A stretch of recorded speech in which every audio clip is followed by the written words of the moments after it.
दोने में रखा वीर्य यमुना नदी में बह गया। तभी एक मछली की दृष्टि उस वीर्य पर पड़ी। उसने सोचा यह खाने की कोई वस्तु है और उसने उसे पानी के साथ निगल लिया। फलकता मछली गर्भवती हो गई। दासराज नामक मल्लाह को वह मछली शिकार में मिली। जब उसने मछली के पेट को बीचों बीच से काटा तो उसके पेट से एक बालक और एक बालिका निकली। उसने दोनों बच्चे को उप्रेचर को भेंट कर दिया। उप्रेचर ने बालक को लेकर बालिका को दास को वापस लौटा दिया।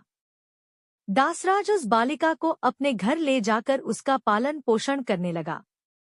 दासराज ने बालिका का नाम सत्यवती रखा। सत्यवती मछली के पेट में से उत्पन्न हुई थी, इसलिए उसके शरीर से मछली की गंध निकला करती थी। अतः लोग उसे मत्स्यगंधा भी कहते थे।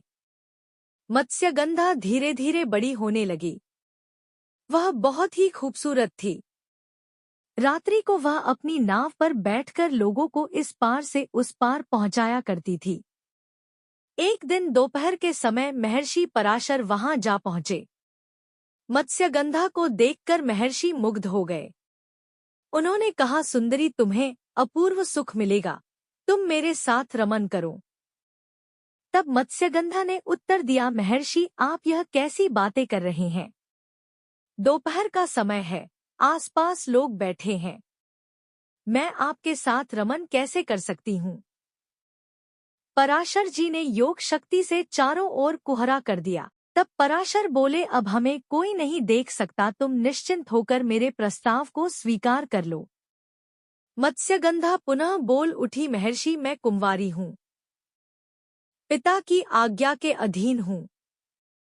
आपके साथ रमण करने से मेरा कौमार्य नष्ट हो जाएगा, मैं समाज में लांछित बन जाऊंगी। पराशर जी ने उत्तर दिया, तुम चिंता मत करो, मुझसे रमण करने के पश्चात तुम्हारा कौमार्य बना रहेगा। गर्भवती होने पर भी गर्भ का चिन्ह प्रकट नहीं होगा। मत्स्यगंधा फिर बोली, मेरे शरीर से मछली की गंध हमेशा निकलती रहती है, आप मुझे वरदान दे कि वह गंध सुगंध के रूप में बदल जाए और 4 कोश तक यह गंध फैलती रहे। पराशर जी ने तथास्तु कहा। तब मत्स्यगंधा के शरीर से कस्तूरी की गंध निकलने लगी।